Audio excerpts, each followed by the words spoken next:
Well, good afternoon. I'm Andy Colosimo. I'm a board member from Colorado Springs Utility. I'm kind of pinch hitting today for Christine Arbogast, who wasn't able to make it up here to introduce our next speaker. But our next speaker is Doug Benevento, and he's the EPA Region 8 Administrator. And for those of you that aren't familiar with Region 8, that's Colorado, Montana, North and South Dakota, Utah, and Wyoming, and 27 tribal nations. So many of us have worked with Doug through the years, and really appreciate the fact that he could take time and come up here today. But he is familiar. He worked with Xcel Energy and worked at under Governor Owens at Colorado Department of Public Health and Environment. And previous to that, he worked for Congressman Allard and then Senator Allard. And so that's when I first got to meet Doug. And so known him for many years, and really appreciate the fact that he could come up here today. And just in terms of a time check, I know that Doug wants to keep us on track, so we need to be in and out of here by 1:30, but Doug's going to stick around and be able to answer some questions up here. So please help me in welcoming Doug Benevento.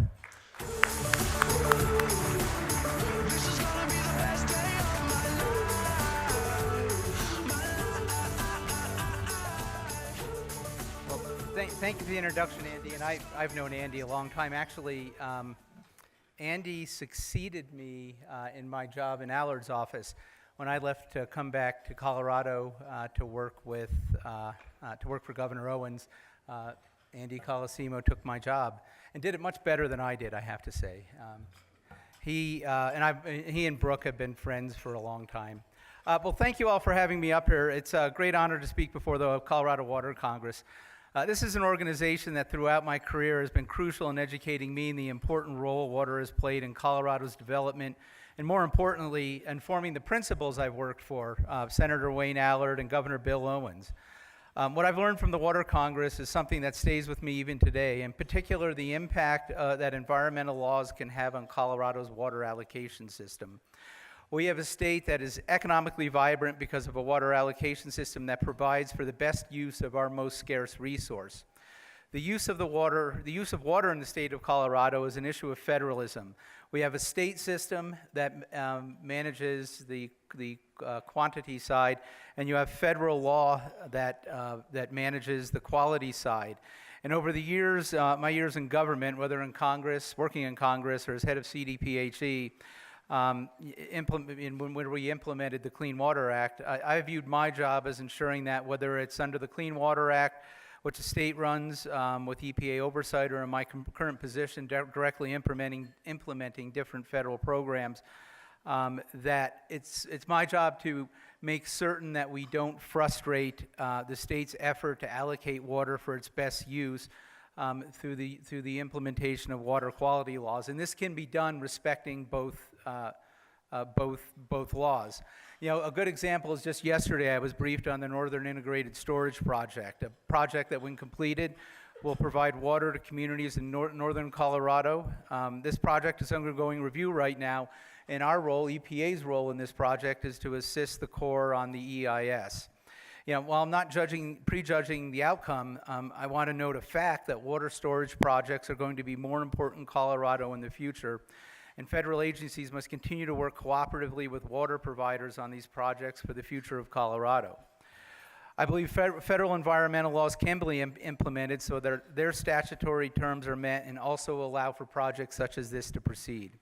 This administration and the new administrator, Administrator Andrew Wheeler, understand the value of water to Colorado, and we will work with all of you to make certain that we are teammates and not adversaries. And what that means is teammates support each other, but they also hold each other accountable, and we should do both of those for each other. And that's whether that project looks like NISP or as an aquifer storage project, which we're starting to see more of. We need to work closely with you so that the very important goal of ensuring water is available in the state is available in the state. Well, whoops. Now that was right in that was awkward, wasn't it? Andy Colosimo did that to me. I knew that.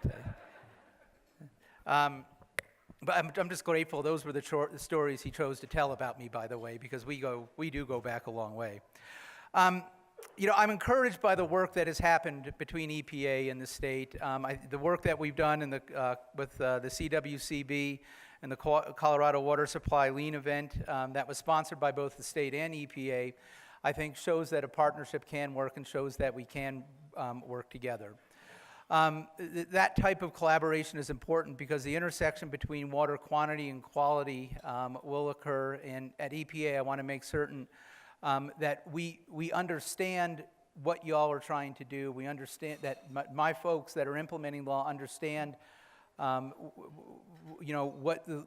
the needs are, so that we don't act out of ignorance. We act fully informed with respect to what we're doing. Because having been in and out of government over the last 25 years, I found most of the mistakes that government makes are frankly made out of ignorance, not out of malice, and we need to make certain that we are acting with full knowledge. I took this job 10 months ago, a little over, after I had met with Administrator Pruitt. He offered me the job, and it's been rewarding. And I knew what I wanted to do with the position. When I sat down and talked to Administrator Pruitt, I understood what I kind of knew what the job was, and we talked a little bit about it. So I had a pretty clear idea of walking in what I wanted to do. And there have still been a few surprises to me, and I'd like to share with you some of the surprises. But first, I want to share with you something that hasn't surprised me, is the federal government moves really slowly.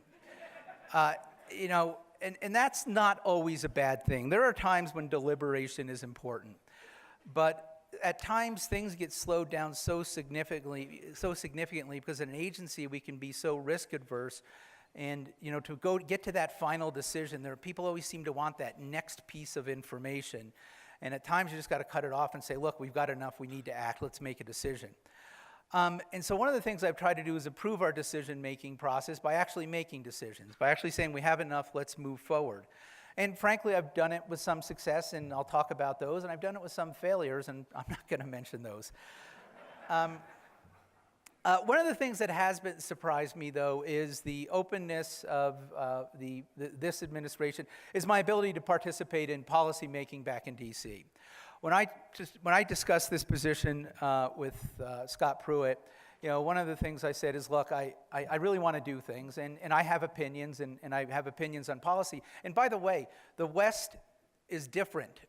You can't sit in D.C. and just assume that you are going to make a decision, particularly as I talked about with respect to water issues, without sort of getting a full view from us. And I told him it's my job to give you that view. And he came from a state with this sort of hybrid water allocation system, and he got it. But my ability to be involved, not as a decision, the folks sitting in headquarters make the decisions with respect to large policy decisions, but the ability to actually be engaged has been important. The other pleasant surprise has been sort of the implementations. Really, what the region, EPA is this very decentralized organization, and what the regions do, what their primary role is to implement. We do implementation, we do state oversight. And is the ability to implement and make decisions on implementing, and again, I'll talk about that in a little bit. I've also been surprised, and this is something that's worth noting, and I like to mention whenever I talk to a group, particularly a group that's made up of some in industry, is the willingness of the career staff at the agency to implement the policies of the administration. And that surprises some people when I say it, because they anticipate, and frankly I anticipated it a bit, that when I walked in there would be pushback, there would be some recalcitrance. And there was some, and I've managed through that. To get the right people in the right job so we can move forward.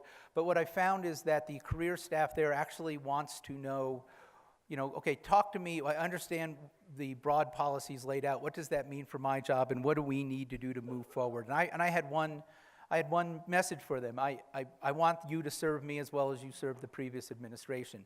I don't agree with a lot of what happened in the previous administration, but you did a good job, and I expect that you're going to do a good job for me and this administration as well. And by and large, they have. What the burden has been on me is to be able to articulate what I want them to do. It's been with some granularity, because they really want to know. And so that has been a pleasant surprise, and I think that does warrant mentioning, because it's a very good career staff there, a very good core. A good example is, I'm very interested in rebalancing the state-federal relationship. I think that We have sort of forgotten the roots of the delegated programs that Congress passed, the Clean Water Act, the Clean Air Act, RCRA. You know, EPA over the years, and look, there are arguments on both sides, and I have friends in the Obama administration who worked at EPA, and I'm not knocking any of them. As a matter of fact, one of my successors, Jim Martin, is still a guy I stay in close touch with, who's provided me with very valuable guidance. But they had a more centralized view of environmental policymaking and, frankly, implementation. And what I'm trying to do is I'm trying to push down to the states, rebalance that to push down to the states' decision-making. I was on a phone call recently with a group of state regulators, and we were talking, it was in preparation for a panel I'm going to sit on to talk about this exact issue, and I said, well, what did you guys think you were getting when you took on these programs? And it was a question that we had some discussion around, and I'm not sure that they exactly know. But the way I see the laws written, the way I think the law is written, is that EPA delegates these programs to the states, and then the state is free to implement as they see fit, so long as they are meeting the minimum standards, the minimum federal standards. Colorado can't say, that ozone standard's too high, we're not going to do that. That's not an option. But how they go about implementing it is they should have great flexibility, and I'm trying to rebalance that in our agreements with the states so that they do have that flexibility. When it comes to states, and I've told them, and I've told my staff this as well, I start with yes when a state is seeking is implementing their law and when we're doing our oversight responsibilities. I start with yes. Yes, the state is doing it the right way, and then you examine the evidence and you determine if they are. And you give not just deference, but if it's a close call, you give the states the leeway to do what they want. This is in contrast to my experience at the Colorado Department of Public Health and Environment during the Clinton years and frankly during some of the Bush years, where we were sort of this adjuncts of the federal government. Not only did we have to implement the standards that were legally established by that were established by EPA, but somehow how we did it was important to them too. Now, we don't like the way you're doing this. You need to do it this way, and that was I think the subject of a lot of heated discussions between my agency and EPA at the time. I mean, look, at heart, I'm a state guy, so I'm going to look at it from their point of view. And we want results, but we want the law followed, but we don't want to. Martha Rudolph knows how to manage what is important in Colorado better than I do, even though I live here. She's closer to it. I should defer to her. Another example is the lean process that we're going through right now. EPA is to improve efficiencies at the agency with the goal of eliminating permit backlog. We actually don't issue very many permits, but when we do, they're late. And we would like to issue permits in a timelier manner, and I think we want to eliminate our backlog by the end of this year, and we would like to. Our goal is to issue all permits within 6 months. And I have to admit, the career employees have been great. They've latched onto this, and they really want to work hard on this, and that's a credit to them. They recognize that that's a problem, and frankly, it's a matter of focusing them on what you believe is a priority, because if you don't do it, then they'll focus on reasonably what they want to focus on. I do want to talk a little bit about the priorities that the administration has set up. The administrator has been clear that our core principle needs to be providing certainty, and certainty in different areas. What the administrator said, and I know from my time in private sector, is that industry is creative and can respond to just about anything a regulatory body can come up with. Now, you have preferences, and I know that from when I was in private practice of law and I worked at Excel, certainly have preferences. But when it comes down to, okay, what is it? We always felt like we can implement mostly anything that the government could come up with. What is more difficult and is unmanageable is uncertainty, not knowing what compliance looks like, not knowing when that permit is going to be issued. I mean, permits are a perfect example. I mean, you have capital tied up into it. When do you hire people? You're working with local governments on zoning and whatnot, and what's hanging it all up is the fact that a permit hasn't been issued. But this is what the administrator has asked us to focus on and what we are going to do. And he's really talked about certainty in 3 areas. Certainty and implementation of programs. You know, EPA isn't necessarily, we do implement programs, but we also, a big responsibility we have is oversight. But when we do implement programs, we need to be clear, or when we do enforcement actions is a perfect example. You know, an enforcement action should clarify what the law means. It should not cause confusion. And I've kind of reviewed some of the enforcement actions we've taken, some of the initiatives we had, and I'm not sure that we've made, through our enforcement actions, we've made more clear what compliance looks like to the industry that we're enforcing against. I think at times we could have made it muddier. So what we need to do is we need to provide certainty when we're implementing programs, you know, getting permits out on time, but also with respect to enforcement, so that when we take an action, the action results in people having a clearer idea of what enforcement, or of what compliance looks like. Certainty with respect to our oversight role with state and local governments, and I talked a little bit about this. You know, we delegate these programs to the state. They are not arms of the federal government. They are sovereigns in their own right. And when we give them a program, it is their program to run, subject to our oversight to ensure that federal law is being followed, and that's an important point. It's not our oversight to say, you know, hey, we disagree with the way you're doing it. It's our oversight to make certain that federal law is being implemented and it's being done faithfully. You know, a perfect example of this is and I was with the state, this isn't a RCRA crowd, but I'm going to tell a RCRA story. You know, Resource Conservation Recovery Act. And, you know, every year we had these discussions with EPA about how many of the facilities treatment, storage, and disposal facilities we were going to inspect. And, you know, I'd come up with something like 38% after talking with my folks. And they would come up with 30%. You know, neither number really had much basis in any deep analysis, but it's okay, what do we need to do to make, what are we going to target ourselves? What are the resources we have? And then for months, we would have these long discussions about which was the right number. And amazingly, almost every time, we would all sit around a table after, you know, all this discussion, and we'd look at each other thoughtfully and agree that 34% was the perfect number. I mean, that's not environmental protection. That's not what the states want to be doing with their time, irrespective of whether it's irrespective of the governor in the state. It's not how we should be spending our time. We should be spending our time better, and frankly, EPA should be spending its time supporting the states and making certain that they're following federal law instead of coming up with criteria and inspection numbers that I'm not sure move the ball forward with respect to environmental protection. And then also certainty and risk communication. And this is really, and I'm going to talk about PFAS in a moment, an issue that many of you may be following, but risk communication. You know, the agency needs to be clear with respect to communicating to the public what the risks they face given the issue. We need to be clear about the actions that we're going to take and the time it's going to take those actions. And so this is a particular focus for the administrator and something that we're all going to be, all of the regions should be working on.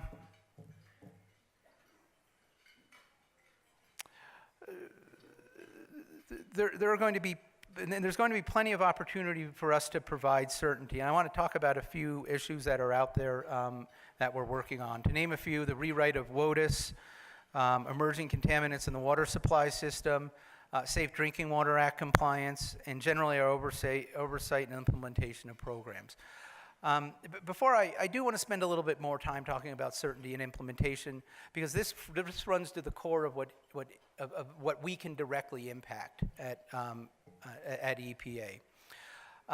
EPA does have a significant role in implementing those laws that have not been delegated to the states to run.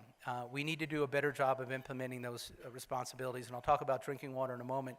But there are programs we directly implement, like Superfund, and that I'm committed to bringing resolution to more quickly. And like you're not a RCRA crowd, you're not a Superfund crowd, but I do want to tell a story that I think illustrates how how we could be doing a better job. You know, the site here in Colorado that has received the most attention is Bonita Peak Mining District, which is down near Durango, Silverton, which is the site that contains the Gold King mine, which had the release several years ago. We have a recalcitrant PRP down there, but nonetheless, we are moving more quickly to try and identify what cleanup is going to look like. So the people of Silverton, the people of Durango, know what the timeline is. How long will this cleanup take, and when will we be done? And if we can do that, I think it would provide the community with some comfort. An example of us not doing a good job, and Superfund is always a good example of areas where we haven't done a good job of moving, I think, quickly, are two Superfund sites we have in Montana, Butte and Anaconda. If you know anything about Montana, these are long-standing Superfund sites that were first listed in the 80s, and they've been on the NPL ever since, and we've been working on them ever since. I want to put that, when I say they were listed in the early 80s, I want to put into context that time frame. America entered World War I, went through the Roaring '20s, endured the Great Depression, and fought and won World War II more quickly than we've managed to clean up these sites. Now, I said that at a speech one time, and somebody raised their hand and said, well, yes, but isn't Superfund a complicated law? And I said, well, yeah, but, World War II was sort of complicated, too. We managed to get that done. But this is an example of where we need to be spending, where we need to be putting our resources. You hear a lot of criticisms about what this EPA is not doing. Well, I want to tell you what we are doing. We're cleaning up these sites because when I'm in Butte and Anaconda, rarely do the issues you read about in the newspaper come up in conversations. What does come up is, hey, when are you guys going to get around to removing that hazardous waste pile down the street that's been there for some time? And that's what we're trying to do. And we have made progress at these sites, and I bring them up because these are great, good success stories, that we have made progress. We're going to get these sites cleaned up, and we put a timeline on it. We're going to meet the timeline, and the community is happy, and we've recently reached agreement on consent decrees on both that will make these sites, could be within my tenure that these sites will finally be cleaned up. One issue from a policy-making standpoint and bringing certainty to the issue, the Office of Water, is bringing on a rule to bring clarity to the previous administration's Water of the United States rule.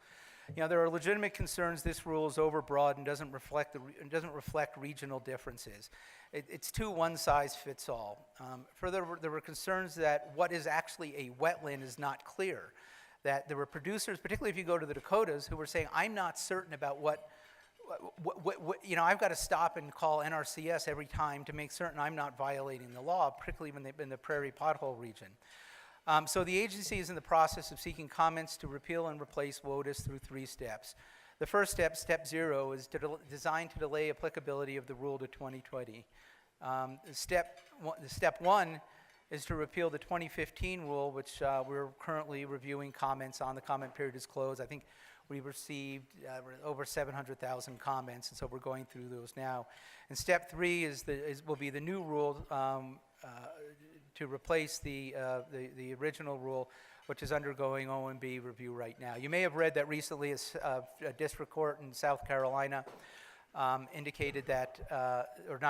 ruled that the step 0, the stay was not legally valid, and therefore they lifted that, and the rule's gone into effect. That doesn't really affect us in the West, but it does affect 26 states, but not us. But for us, the stay is still in effect. I think it was a North Dakota court that ruled on that. A couple of other issues, and then I will wrap up because I know we are on a deadline. And I want to emphasize this point. We are going to be focusing strongly. The region is both working with our states, but also where we do direct implementation on the Safe Drinking Water Act. There is no greater public health issue that is the responsibility of the agency than ensuring that we are providing appropriate compliance, assistance, and taking enforcement where necessary on drinking water systems. This is water people drink, and it is very important, and particularly in tribal lands, we are going to have a big emphasis. The overall compliance rate among community water systems in Colorado, in Region 8, is about 90%. On tribal lands, it's just over 77%. We are going to be spending a lot of time and effort on that because if you look at those 77%, and I haven't run the numbers, but intuitively this makes sense to me based upon what I've seen. We have a lot of chronic repeat violations, and we need to focus on those who are the chronic violators. I also want to discuss, we're also going to be spending a lot of time on emerging contaminants. We recently, PFAS is, as many of you may know, but for those who don't, is a chemical that used to be manufactured in the United States, but is not. And it's a chemical that is being found in groundwater across the country, and it is, at certain levels, it can cause have negative health impacts. It is found in everything from firefighting foam, which is really where we're finding most of the hits in areas that used, former military bases in particular. Colorado, it's almost exclusively surrounding former military bases. In Region 8, it's the same, that used it at their air bases, but was also used in certain clothing material and certain food packaging. And this is just a real risk communication issue. We have, I've attended a community meeting in Colorado Springs, and it was clear to me while the community was very well informed about the issue, what they weren't informed about, and this is the EPA's fault, is how we were moving forward to deal with it. How were we working with the state, which really has primary responsibility, but how we were working with them. What steps were we taking once we found it? When were we going to set a maximum contaminant level? All things that we need to be working on. And so we are going to work on those things, and we are going to do a better job of communicating with the public, and we are going to try to bring clarity, just so people can be better informed and can make personal decisions. Setting an MCL is a process. It's a process that takes some time, but the community should know that. But they should know when it is found in their groundwater supply or their drinking water, how are we going to deal with it? And we are going to communicate that with them, I think, better, not just here in Colorado, but across the country. Anyway, look, I think we are running up against time, so I wanted to thank you all for having me here. It is a great honor to speak to the Water Congress. It's a group I've been to these meetings. I've worked with them a lot in previous positions, both public and private, and I just really appreciate you giving me the time to talk about our priorities. Thank you very much. Thank you, Doug. Before we lose you, I'm sorry for lunch getting set down a little bit late. Back here at the tech table here, Doug. So if anybody has any questions for Doug, please write them down in the index cards, and we'll take them from there. Actually, we're just going to pass the mic here. This will be a little easier this time.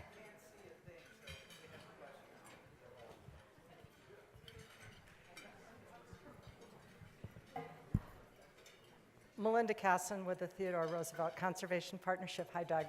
I have a question. When you talk about rebalancing the federal-state relationship, I remember having a conversation with you after the Swank decision when you said the state didn't have the money to take over a wetlands, to do wetlands delegation, to take over wetlands permitting. So in a situation where the federal government wants to pull back and the states don't have the resources to step up, how do we get to robust protection of the resource? Thanks. Well, I'm not sure that I think you're conflating some things, because I'm not sure your question actually relates to what I said. When I'm talking about rebalancing, I was talking about rebalancing in the context of the federally delegated programs the state already had. Obviously, where the state can't step in, EPA will continue to do the job of direct implementation. Now, I do want to make a few points, and the state didn't. I don't recall the conversation, but I don't recall a lot of conversations, so I'm sure we had it. If the state wanted to run a 404 program, they would have to get a funding stream in order to do that. So the state, doesn't have the money until they do have the money to run the program. And one of the things I thought I was, whether for good or bad, relatively successful at, was making sure that Colorado's environmental programs were funded, had a healthy share of state dollars to fund them through fees and also both through general fund, both of which I pursued during my time at the health department and was successful in. I raised fees at least twice for the water program. One's for the air program and also for the hazardous waste program. So if the state, so when I, to say that EPA is pulling back, I think is inaccurate. What I'm saying is that Colorado knows how better to run their, when they're running the federal programs, they know what's necessary much better than I do, and we should defer to their judgment in that implementation. So this notion that EPA is retreating is one that's repeated quite a bit, and frankly is false. It's a false narrative. I just laid out examples. Far from retreating, and when it comes to Superfund, we've been leaning in. What we have done, though, is we've wanted to respect one, state authority, and two, actually implement the laws that Congress asked us to implement instead of, roaming the countryside looking for good things to do. Superfund is really important. It is important to, go up to Butte, go to Anaconda, go down to Pueblo, where up until recently we were on a 13-year time frame in order to clean up yards that were contaminated with lead and arsenic. We've accelerated funding for that, so we're about it's about 4 to 6 year, I'm going to say 4 or 5 year time frame to clean up those yards, contaminated yards. So we haven't retreated. As a matter of fact, I would argue that this is a more leaning in EPA than you've seen in some time. Doug, I have another question for you here. How's it going on the claim settlement with the Gold King mine spill on local residents? That was a really big issue and has been for especially our members in the southwestern part of the state and EPA's response to that. So could you give us maybe a little bit of detail really on how things are going with settlements on the claims with the local residents? And do you mean that there are some tort claims and there are some claims that were made that against, for like recovery costs and other things. Sure. I think Let's on the cover tort, both. Yeah. The tort claims, I'm not going to spend too much time talking about because we're in the middle of litigation on that, or at the beginning of litigation. We are in litigation on that, and so I want to be respectful of the judicial process. Other than that is ongoing.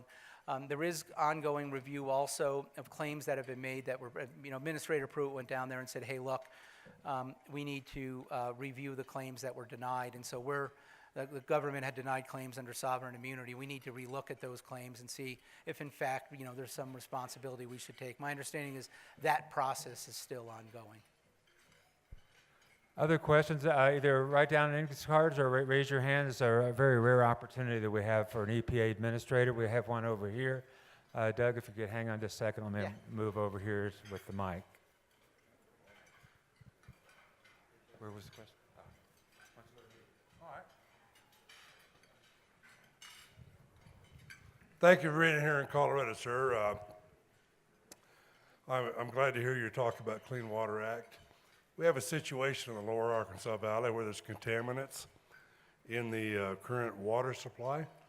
We have a situation in the ARC frying pan, which was finalized by the federal government in 1962, has never funded the conduit from Pueblo to southeastern Colorado. And we're trying to look at the water quality in that area and was wondering if we could get your support on this conduit to finalize that. We feel that waiting 50 years is enough time, but it's an issue of clean water for that region. Thank you. Thanks, and I'd need to come more up to speed on that. But I'm down in Denver. If you wanted to come and visit with me, just give a call. We'll set up some time, or we could do a phone call. I'd love to hear more about it. Thank you. Any other questions? I have one over here. Hang on.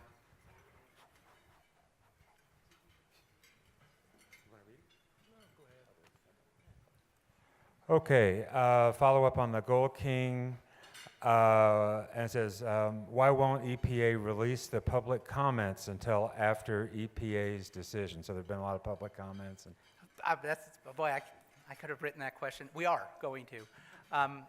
That was a bad idea. I mean, I don't know if people are familiar. Most people aren't familiar with it, but you're putting together a record for an interim record of decision, and people submit comments on the decision that. Or on the proposed decision, the decision that we're looking at right now to make. And the local paper said, hey, can we see the comments and can we see your replies before you make a decision? And for some reason, I run Region 8, and I'm being very passive about this. So, but we decided that we weren't going to release those comments. Yesterday, I changed that decision. We're going to release those comments. We called the reporter and tell him that, we need to redact some personal information that's in there, names, and people put some other personal stuff in there. But we should have those out in the next couple of weeks, so we're going to do that. And thanks for asking that question. That was just a befuddling decision to me when I read about it in Durango Herald. That's how I find out things. So. Good. One other question, and we're going to be spending some time next year thinking about the National Environmental Policy Act, a lot of which the negotiations went on. In 1969, it was signed in January 1st of 1970, so right at the 50th anniversary of NEPA. A lot of our members are frustrated about how long the permitting process takes and just kind of how NEPA has been structured and maybe just any observations that you might have about how NEPA is working. Yeah, EPA's got a unique role with respect to NEPA. We have our role as a sort of this cooperating agency where, we comment on projects and comment, on the impact. And I've worked with we have a very good NEPA team. I've worked with them to make certain that our comments were, I just signed off on some comments on the sage grouse and make sure our comments actually reflect, the area where we have expertise. We also, under Section 309 of the Clean Air Act, have a much broader responsibility as well, which is we do have authority to look sort of writ large and comment on anything that is in a proposed EIS when they're particularly when they're putting together the sort of scoping document that will end up being the EIS, that will define the terms of the EIS. I'm looking at that internally. I have I just hired a woman named Megan Garvey, to come in and take a close look at our processes. I can't do much to impact the timeframes because those are controlled by the agency that puts them out. What I can do is take a close look at our processes and make certain that we are commenting where we sort of have the expertise to comment. And, there are times where, the instinct is to want to have comment on maybe perhaps sort of the historic preservation nature of something. It's just not what we do. And so I've been talking with my folks quite a bit about, keep making sure that we keep our comments, one, make sure they're helpful, so they identify an issue and they identify what we're looking for. And two, we keep our comments limited to our area of expertise. So we're looking closely at NEPA. It is an administration priority. I know CEQ has put out some new guidance on that, and we're going to, hopefully we're going to be making some progress that preserves the important role that NEPA plays, but makes certain that it doesn't end up being just a process that takes too long, given that doesn't unnecessarily delay infrastructure, which all of you can appreciate. Great, thank you. Any last questions for Doug Benevento? Going once, twice, gone. Okay, thank you very much, Doug.